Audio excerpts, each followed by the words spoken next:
Hello friends, welcome to my channel study for you. So guys, जैसा कि आज जो आपका एसएससी फेज़ 12 का 24 जून के फर्स्ट शिफ्ट का एग्ज़ाम हो गया है दोस्तों, जिसका जो है मैं आपको बिल्कुल 100% एक्यूरेट आंसर के साथ जो है इस वीडियो में बताऊँगा।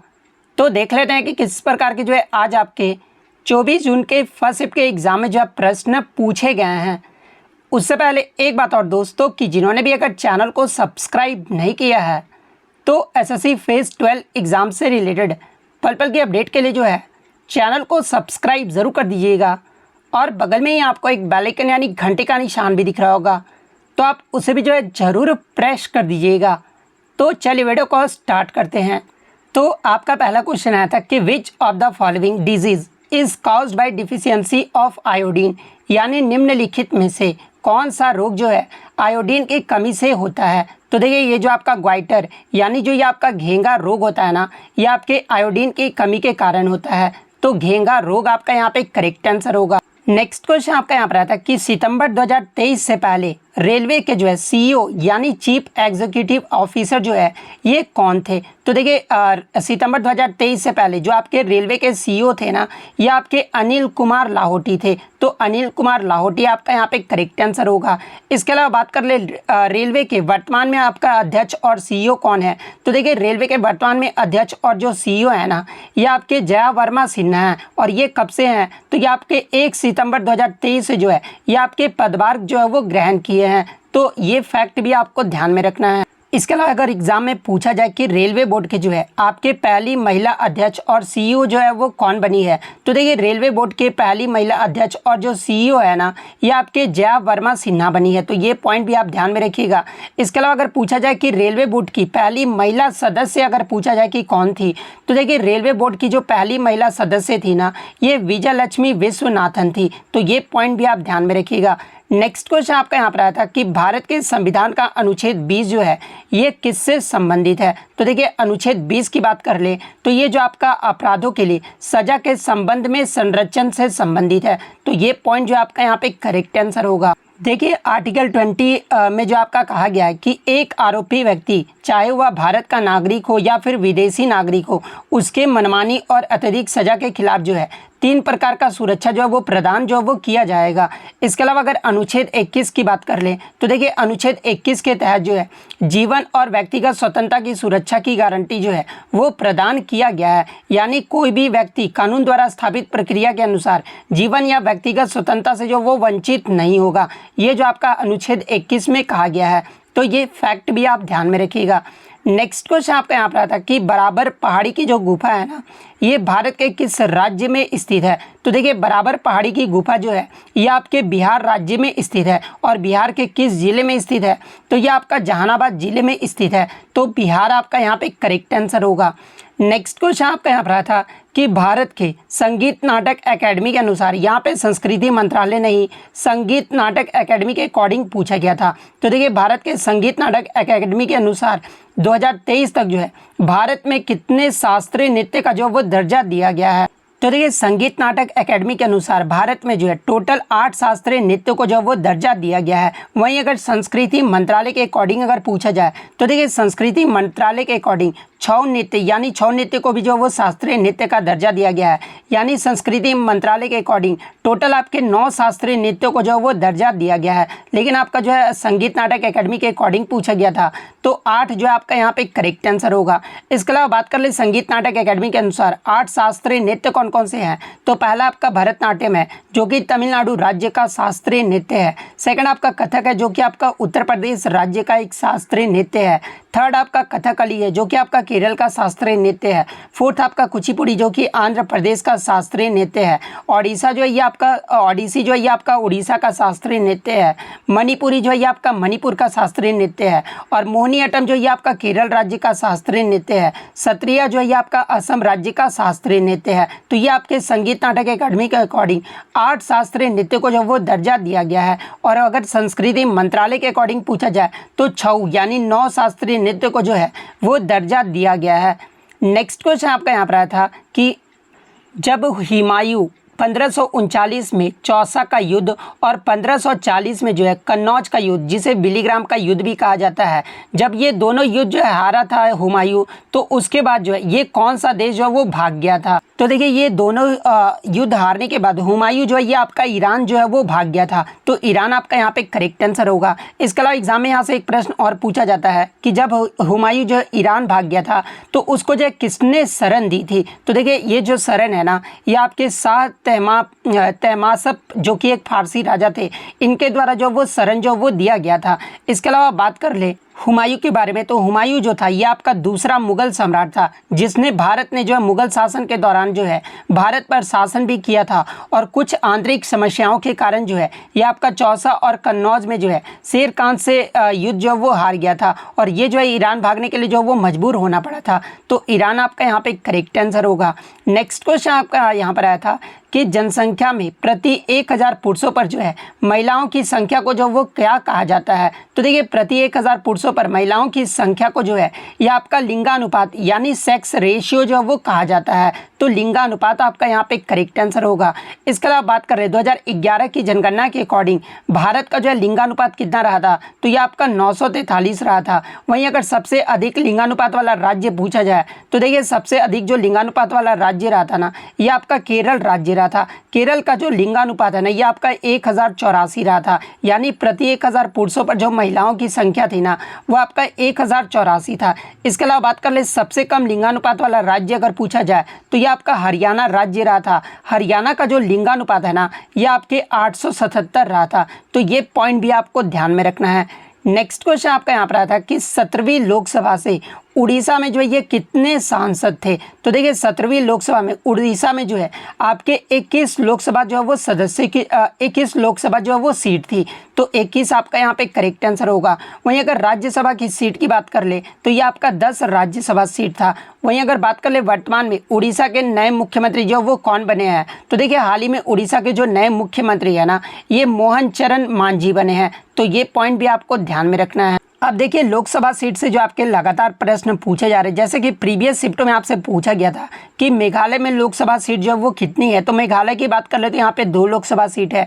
इसके अलावा अन्य राज्यों की अगर लोकसभा सीट, असेंबली सीट यानी विधानसभा सीट और राज्यसभा सीट की बात कर ले तो ये क्रम में आप देख सकते हैं, पैरेलल क्रम में जो है यहाँ पर आपका जो है विधानसभा सीट दिया गया, इधर आपका राज्यसभा सीट दिया गया, और फर्स्ट में जो आपका लोकसभा सीट जो है वो दिया गया है। तो सबसे पहले अगर आंध्र प्रदेश की बात कर ले तो देखिए आंध्र प्रदेश में जो आपका लोकसभा सीटों की जो संख्या वो आपका 25 है। अरुणाचल प्रदेश में लोकसभा सीटों की जो संख्या ये आपका 2 है। असम राज्य में जो आपका लोकसभा सीट की संख्या ये आपका 14 है। बिहार राज्य में जो आपका लोकसभा सीट की जो संख्या है वो आपका 40 है। छत्तीसगढ़ की बात कर ले तो यहाँ पर लोकसभा सीट की जो संख्या है ना, ये आपका 11 है। गोवा राज्य में आपका 2 लोकसभा सीट है। गुजरात की बात कर ले तो गुजरात में जो है आपके 26 लोकसभा सीटों की जो वो संख्या है। हरियाणा में आपके 10 लोकसभा सीट हैं। हिमाचल प्रदेश में 4 लोकसभा सीट है। झारखंड में जो आपके 14 लोकसभा सीट है। कर्नाटक में आपके 28 लोकसभा सीट है। केरल की बात कर ले तो यहाँ पर 20 लोकसभा सीट है। मध्य प्रदेश में आपके 29 लोकसभा सीट है। महाराष्ट्र में जो आपके 48 लोकसभा सीट है, जो कि आपका दूसरे नंबर पर जो है ये राज्य आता है, यानी लोकसभा सीट में जो दूसरा नंबर पर राज्य है ये आपका महाराष्ट्र राज्य है। और सबसे ज़्यादा जो लोकसभा का सीट है ना, ये आपका उत्तर प्रदेश राज्य में है, जो कि 80 लोकसभा सीट है। मणिपुर की बात कर ले तो यहाँ पर 2 लोकसभा सीट है। मेघालय में आपके 2 लोकसभा सीट है। इसके अलावा अन्य राज्य की बात कर ले तो मिजोरम में आपका 1 लोकसभा सीट है। नागालैंड में 1, दिल्ली में आपके 7 लोकसभा सीट है। उड़ीसा में आपके 21 लोकसभा सीट है। पुडुचेरी में जो आपका 1 लोकसभा सीट है। पंजाब में आपके 13, राजस्थान में आपके 25 लोकसभा सीट है। सिक्किम में जो आपके 1 लोकसभा सीट है। इसके अलावा अन्य राज्य की बात कर लें तो सिक्किम में आपका 1 लोकसभा सीट है। तमिलनाडु में 39 लोकसभा सीट है। तेलंगाना में आपके 17 लोकसभा सीट है। त्रिपुरा में आपके 2, उत्तर प्रदेश में सबसे ज़्यादा 80 लोकसभा सीट है। उत्तराखंड में 5 लोकसभा सीट है। जम्मू कश्मीर में जो आपके 5 लोकसभा सीट है।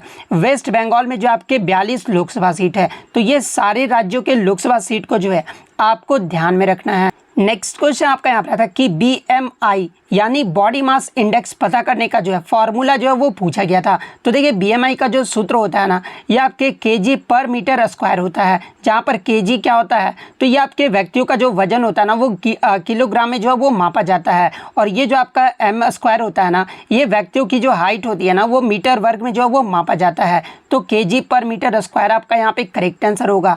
इसके अलावा मैं आपको बता दूँ कि आपके जो है बॉडी मास इंडेक्स के अकॉर्डिंग जो है अलग अलग वेट को जो है अलग अलग वर्गों में जो है वो डिवाइड किया गया है। जैसे अगर आपका BMI 18.5 से नीचे आता है तो आप जो है अंडर वेट के कैटेगरी में आते हैं। अगर आपका 18.5 से लेकर 24.9 के बीच में अगर आपका आता है तो आप नॉर्मल रेंज के कैटेगरी में आते हैं। 25 से लेकर 29.9 के बीच में अगर आपका BMI आता है तो आप जो है ओवरवेट की कैटेगरी में है। तो ये कैटेगरी भी जो आपको ध्यान में रखना है। नेक्स्ट आपका यहाँ पर आता है कि IUPAC नामकरण के अकॉर्डिंग आवर्त सारणी में जो है किस तत्व के परमाणु क्रमांक को जो है सीबोर्गियम नाम जो वो दिया गया है। तो देखिए परमाणु क्रमांक यानी एटॉमिक नंबर जिसका 106 है ना, इसे जो है सीबोर्गियम का नाम जो है वो दिया गया है। तो 106 आपका यहाँ पे करेक्ट आंसर होगा।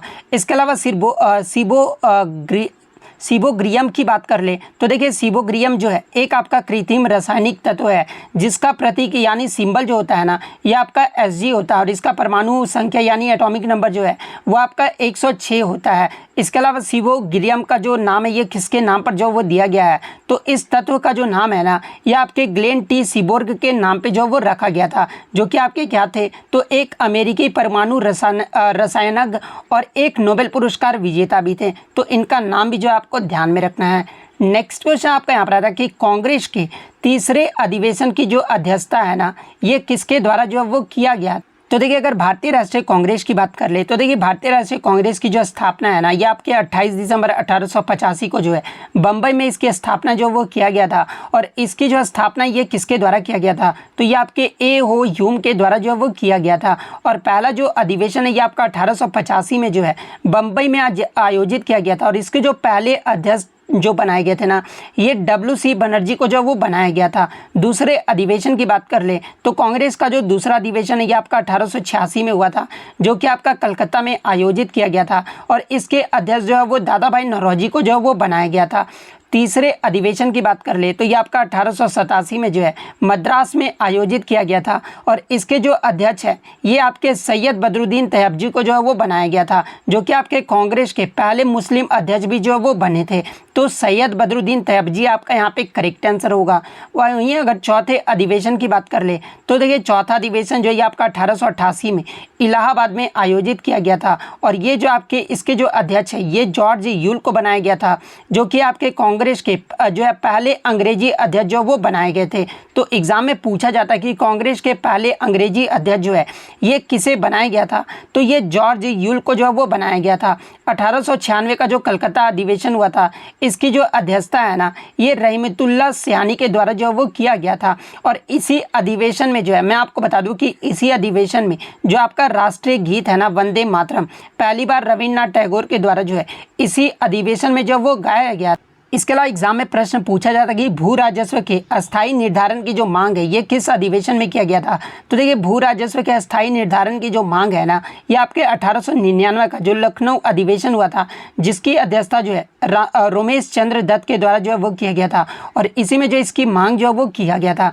इसके अलावा एग्जाम में एक प्रश्न और यहाँ से बनता है कि पहली बार गांधी जी जो है कांग्रेस के मंच पर जो वो किस अधिवेशन में आए थे। तो देखिए पहली बार गांधी जी कांग्रेस के मंच पर जो है ये 1901 का जो कलकत्ता अधिवेशन हुआ था, जिसकी अध्यक्षता दिनसा ई वाचा के द्वारा जो वो किया गया था। और इसी अधिवेशन में पहली बार गांधी जी जो है कांग्रेस के मंच पर आए थे। तो ये फैक्ट भी आपको ध्यान में रखना है।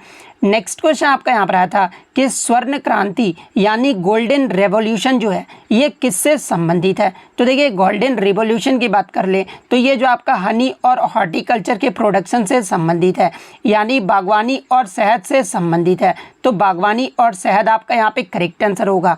इसके अलावा मैं आपको बता दूं कि ये जो आपका गोल्डन रिवॉल्यूशन है ना ये आपका 1991 में शुरू हुआ था और ये जो आपका 2003 तक चला था। इसके अलावा अन्य अगर रिवॉल्यूशन की बात कर ले, स्वर्ण क्रांति के जनक के रूप में जो है ये किसे जाना जाता है, तो देखिए स्वर्ण क्रांति के जनक के रूप में जो है ये आपके निरपक तुतज को जो है वो जाना जाता है। इसी से मिलता जुलता एक और आपका नाम है गोल्डन फाइबर क्रांति। गोल्डन फाइबर क्रांति अगर पूछा जाए तो ये आपके जूट उत्पादन से संबंधित है। इसके अलावा अगर अन्य क्रांति की बात कर ले तो देखिए भूरी क्रांति के बारे में पूछा जाता है, तो ये आपके चमड़ों और कोको उत्पादन से संबंधित है। हरित क्रांति की बात कर ले यानी ग्रीन रिवॉल्यूशन की बात कर ले तो ये जो आपका कृषि उत्पादन से संबंधित है। ग्रे क्रांति जो है ये आपका उर्वरक के उत्पादन से संबंधित है। गुलाबी क्रांति जो है ये आपके प्याज और झींगा के उत्पादन से संबंधित है। लाल क्रांति जो है ये आपके मांस टमाटर उत्पादन से संबंधित है। गोल क्रांति जो है ये आपके आलू के उत्पादन से संबंधित है। रजत फाइबर क्रांति अगर पूछा जाए तो ये आपके कपास के उत्पादन से संबंधित है। रजत क्रांति अगर पूछा जाए तो ये आपके अंडा के उत्पादन से संबंधित है। श्वेत क्रांति जो ये आपके डेयरी या फिर दूध उत्पादन से संबंधित है। पीली क्रांति की बात कर ले तो यह जो आपका तेल बीज उत्पादन से संबंधित है। नीली क्रांति जो ये आपके मछली उत्पादन से संबंधित है। और काली क्रांति यानी ब्लैक रिवॉल्यूशन जो है यह आपके पेट्रोलियम उत्पादन से संबंधित है। तो ये सारे फैक्ट जो आपको ध्यान में रखना है। नेक्स्ट क्वेश्चन आपका यहाँ पर आया था कि अमरावती जो स्तूप है ना ये भारत के किस राज्य में स्थित है। तो देखिए अमरावती स्तूप की बात कर ले तो ये आज जो आपका आंध्र प्रदेश के गंटूर जिले में स्थित है। तो आंध्र प्रदेश आपका यहाँ पे करेक्ट आंसर होगा। इसके अलावा मैं आपको बता दूं कि अमरावती स्तूप का जो निर्माण है ना ये अशोक ने तीसरी शताब्दी ईसा पूर्व में जो इसका निर्माण करवाया था। और ये जो आपका स्तूप है ना ये बुद्ध के जीवन और शिक्षण को स्तूप में इसके बारे में जो वो बताया गया है। तो ये पॉइंट भी आपको ध्यान में रखना है। नेक्स्ट क्वेश्चन आपका यहाँ पर आया था विच बिल या फिर act provided for the trial of European persons by Indian and south equality between British and Indian जजेस इन द कंट्री।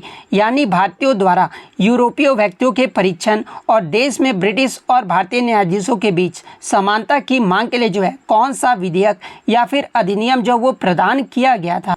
तो देखिए मैं आपको बता दूं कि भारतीयों द्वारा यूरोपीय व्यक्तियों के परीक्षण और देश में ब्रिटिश और भारतीय न्यायाधीशों के बीच समानता की मांग के लिए जो है आपका इल्बर्ट बिल जो है वो लाया गया था। तो इल्बर्ट बिल आपका यहाँ पे करेक्ट आंसर होगा।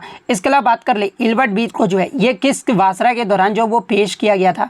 तो देखिए इल्बर्ट बिल को जो है 1883 में जो है मार्कोस ऑफ रिफन की वासराशिप के दौरान जो है इसे पेश किया गया था। तो ये पॉइंट भी आपको ध्यान में रखना है। नेक्स्ट क्वेश्चन आपका यहाँ पर रहा था कि हिंदुस्तानी संगीत के जनक के रूप में जो है ये किसे जाना जाता है। तो देखिए ये थोड़ा क्वेश्चन जो है थोड़ा सा कंफ्यूजिंग है क्योंकि हिंदुस्तानी संगीत के जनक के रूप में जो है ये तानसेन को भी जाना जाता है, अमीर खुसरो को भी जो है वो जाना जाता है, पंडित विष्णु नारायण भातखंडे को भी जो है वो जाना जाता है। तो इन तीनों में से जो भी ऑप्शन में दिया गया था आई थिंक आपका पंडित विष्णु नारायण भातखंडे दिया गया था। तो पंडित विष्णु नारायण भातखंडे आपका यहाँ पे करेक्ट आंसर होगा। इसके अलावा एग्जाम में एक प्रश्न और यहाँ से पूछा जाता है कि हिंदुस्तानी शास्त्रीय संगीत पर पहला जो आधुनिक ग्रंथ है ना ये किसने लिखा था। तो देखिए हिंदुस्तानी शास्त्रीय संगीत पर जो पहला आधुनिक ग्रंथ है ना ये पंडित विष्णु नारायण भातखंडे के द्वारा ही जो वो लिखा गया था। तो ये पॉइंट भी आपको ध्यान में रखना है। इसके अलावा कर्नाटक संगीत के बारे में अगर पूछा जाए कि कर्नाटक संगीत के जनक के रूप में जो ये किसे जाना जाता है तो ये आपके पुरंदर दास को जो वो जाना जाता है। तो ये फैक्ट भी आपको ध्यान में रखना है। नेक्स्ट क्वेश्चन आपका यहाँ पर आता है कि पुरुषों के शॉर्ट पुट का जो वजन है ना ये कितना होता है। तो देखिए आप गोला फेंक एक खेल देखे होंगे जिसमें पुरुषों के शॉर्ट पुट का जो वजन होता है ना ये आपके 7.26 किलोग्राम होता है। यानी अगर पाउंड की बात कर ले तो देखिए ये जो आपका जो गोला फेंक में जो बॉल का जो वजन होता है ना ये 16 पाउंड का होता है। तो आई थिंक आपका ऑप्शन में जो पाउंड में दिया गया था तो 16 पाउंड आपका यहाँ पे करेक्ट आंसर होगा। वहीं अगर किलोग्राम में पूछा जाए तो 7.26 किलोग्राम होता है। इसके अगर व्यास की बात कर ले देखिए जब आप गोला फेंक होता है इसके अगर व्यास यानी डायमीटर की बात कर ले तो देखिए इसका जो डायमीटर होता है ना वो आपका 110 से लेकर 130 मिलीमीटर होता है। यानी इंच में अगर बात कर ले तो 4.3 से लेकर 5.1 इंच का जो ये आपका गोला होता है। वहीं अगर महिलाओं की बात कर ले तो देखिए महिलाओं में जो आपका शॉर्ट पुट का जो वजन होता है ना यानी बॉल का जो वजन होता है ये आपका 4 किलोग्राम यानी पाउंड में बात करें तो 8.82 पाउंड का जो ये आपका बॉल का वजन होता है। वहीं अगर इसके डायमीटर की बात कर ले तो देखिए इनके जो गोला का जो डायमीटर होता है ना वो आपके 95 से लेकर 110 मिलीमीटर होता है। यानी इंच में अगर बात करें तो 3.7 से लेकर 4.3 का इंच का होता है। तो ये फैक्ट भी आपको ध्यान में रखना है।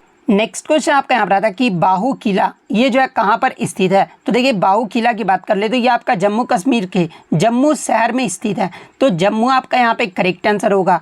इसके अलावा मैं आपको बता दूं कि ये जो आपका बाहू किला है ना, जो कि एक आपका धार्मिक स्थल है और इसके परिसर में जो है हिंदू देवी काली को जो है ये एक समर्पित एक जो है वो मंदिर है। तो ये पॉइंट भी आप ध्यान में रखिएगा। नेक्स्ट क्वेश्चन आपका यहाँ पर आया था कि in January 2023 who among the following has been appointed as the new vice chief of the Indian Air force.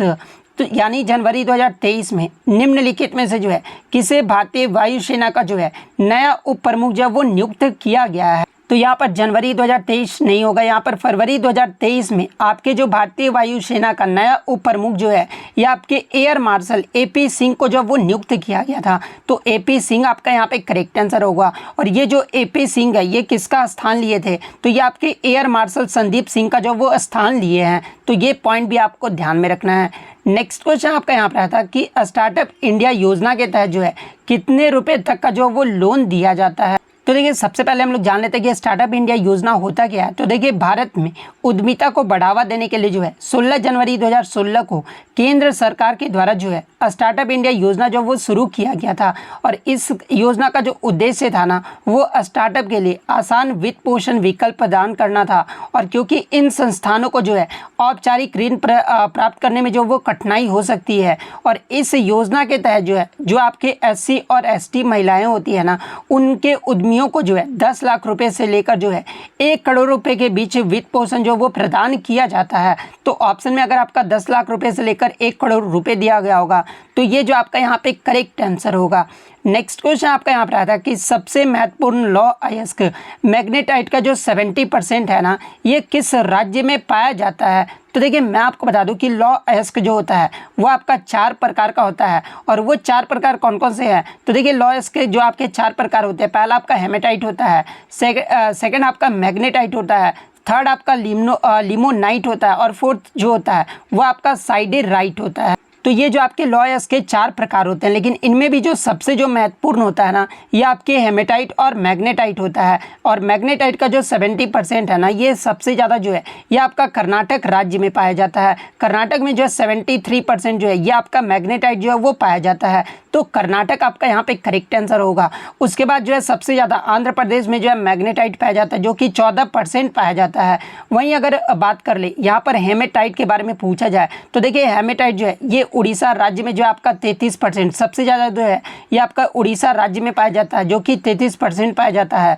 उसके बाद आपका झारखंड राज्य में पाया जाता है। झारखंड राज्य में हेमेटाइट जो है लगभग आपका 26% जो है वो पाया जाता है। उसके बाद आपका छत्तीसगढ़ राज्य में पाया जाता है। छत्तीसगढ़ में जो है लगभग 18% जो है हेमेटाइट जो है वो पाया जाता है। तो ये फैक्ट भी आपको ध्यान में रखना है। नेक्स्ट क्वेश्चन आपका यहाँ पर था कि which of these is not A division of the ocean floors, यानी इनमें से कौन सा महासागरीय तलों का जो है विभाजन जो है वो नहीं है। तो देखिए मैं आपको बता दूं कि ओशियन फ्लोर्स को जो है आपके 4 प्रमुख भागों में जो वो बांटा गया है। और वो 4 प्रमुख भाग कौन कौन से हैं, तो पहला आपका जो है कंटिनेंटल सेल्फ है यानी महाद्वीपीय सेल्फ है। सेकंड आपका जो है कंटिनेंटल स्लोप यानी महाद्वीपीय ढलान है। थर्ड आपका द डीप सी प्लेन यानी गहरे समुद्र का मैदान है। और फोर्थ आपका जो है ओशियानिक डिप्स यानी महासागरीय गहराई है। तो ये 4 महासागरीय तलों को जो है 4 प्रमुख भागों में जो वो बांटा गया है। तो इनमें से आपका 3 तो ऑप्शन में दिया गया था। इसके अलावा जो चौथा ऑप्शन दिया गया था ना वो कंटिनेंटल डिप्स दिया गया था यानी महाद्वीपीय गहराई दिया गया था। तो देखिए ये जो आपका महाद्वीपीय गहराई है ना ये आपके महासागरीय तलों का विभाजन नहीं है। तो कंटिनेंटल डीप्स आपका यहाँ पे करेक्ट आंसर होगा। नेक्स्ट क्वेश्चन आपका यहाँ पर आता है कि भारत के संविधान के अनुच्छेद 112 के अकॉर्डिंग जो है भारत के केंद्रीय बजट को जो है वार्षिक वित्तीय विवरण के रूप में जो वो निर्दिष्ट जो है वो किया गया है। और ये जो है किसके द्वारा संसद में पेश किया जाता है, तो देखिए बजट को वार्षिक वित्तीय विवरण के रूप में जो वो निर्दिष्ट किया गया है। और ये जो आपका भारत के वित्त मंत्री के द्वारा जो वो पेश किया जाता है। तो वित्त मंत्री आपका यहाँ पे करेक्ट आंसर होगा। इसके अलावा मैं आपको बता दूं कि भारत के संविधान अनुच्छेद 112 के क्लोज 1 के अकॉर्डिंग जो है राष्ट्रपति को यह सुनिश्चित करने की जिम्मेदारी जो वो सौंपी जाती है कि संसद के दोनों सदनों के समक्ष व्यय का जो वार्षिक वित्तीय विवरण है ना वो जो है किसके पास रखा जाएगा, तो ये राष्ट्रपति के पास जो है वो रखा जाएगा। तो ये पॉइंट भी आपको ध्यान में रखना है। तो इतने क्वेश्चन जो है आज मुझे बच्चों के द्वारा मिले हैं। इसके अलावा अगर इंग्लिश क्वेश्चन की बात कर तो देखिए स्पेलिंग एरर से जो है आपके 3 प्रश्न जो है वो पूछे गए थे। पहला अगर बात कर ले तो डिसेंडेंट का जो है आपका स्पेलिंग एरर जो है वो पूछा गया था, ओकेजन का पूछा गया था, इसके अलावा बंगलो का जो है आपका स्पेलिंग एरर जो है वो पूछा गया था, यानी मिस स्पेल्ड जो आपका दिया गया था, जहाँ पे बंगलो को आपको सही स्पेलिंग जो है वो लिखना बताना था कि कौन सा इसमें सही दिया गया है। वहीं अगर बात कर ले एंटोनिम की तो देखिए फॉरबिड का जो आपका एंटोनिम पूछा गया था। सिनोनिम की बात कर ले तो देखिए सीज का जो आपका सिनोनिम जो है वो पूछा गया था। तो इतने प्रश्न जो है इंग्लिश के भी जो है बच्चों द्वारा मिले थे, जो कि 100% रियल और ऑथेंटिक हैं। तो अगर वीडियो अच्छी लगी हो तो वीडियो को जो है लाइक ज़रूर कर दीजिएगा, और इसी तरह रियल एनालिसिस पाने के लिए जो है चैनल को सब्सक्राइब ज़रूर कर दीजिएगा। तो मिलते हैं नेक्स्ट वीडियो में, तब तक thank you, all the best.